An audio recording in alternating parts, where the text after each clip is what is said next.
Good morning, good afternoon, good evening, good night, good day to you. Just depending where you are in the world. I'm here live in London doing our nighttime devotion from the devotional Conflict and Courage by Ellen White. The title today is Follow Me.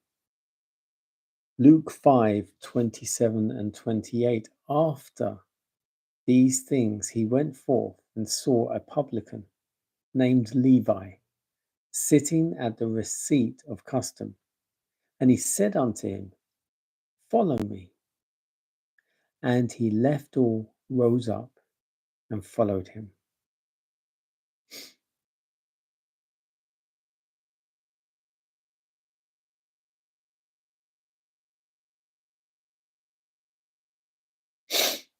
Of the Roman officials in Palestine, none were more hated than the publicans. The fact that the taxes were imposed by a foreign power was a continual irritation to the Jews, being a reminder that their independence has departed. And the tax gatherers were extortioners on their own account, enriching themselves at the expense of the people. A Jew who accepted this office at the hands of the Romans was looked upon as betraying the honor of his nation. He was despised as an apostate and was classed with the vilest of society.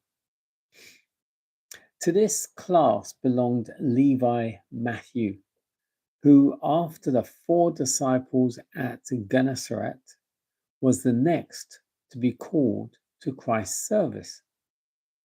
The Pharisees had judged Matthew according to his employment, but Jesus saw in this man a heart open for the reception of truth. Matthew had listened to the Saviour's teaching. As the convicting Spirit of God revealed his sinfulness, he longed to seek help from Christ, but he was accustomed to the exclusiveness of the rabbis and had not thought that this great teacher would notice him. Sitting at his toll booth one day, the publican saw Jesus approaching. Great was his astonishment to hear the words addressed to himself, Follow me. Matthew left all, rose up, and followed him. There was no hesitation, no questioning, no thought of the lucrative business to be exchanged for poverty and hardship. It was enough for him that he was to be with Jesus, that he might listen to his words and unite with him in his work. To Matthew in his wealth and to Andrew and Peter in their poverty, the same test was brought. The same consecration was made by each.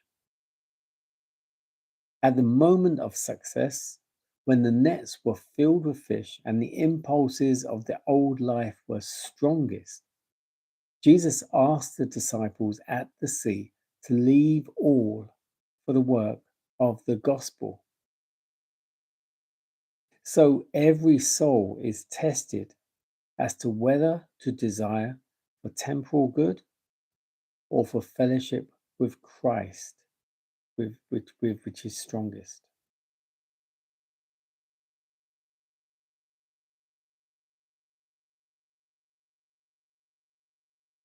So this was called Follow Me.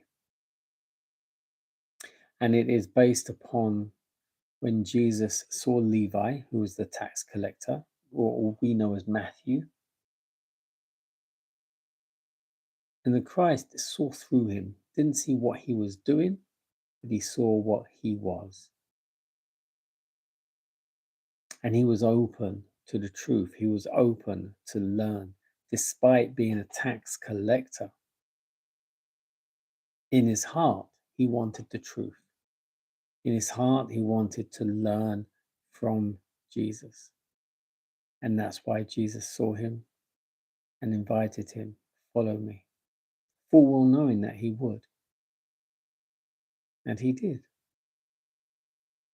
And the rest is history, as they say. The Jews despised him because he was a tax collector collecting from the Jews. But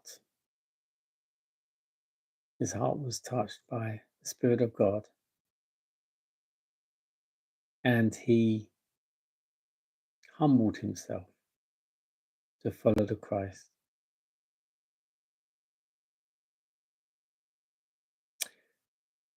Follow me. I mean, where you are, what you're doing, where you are and what you're doing. If Jesus was to see you and say to you, follow me, what would you do?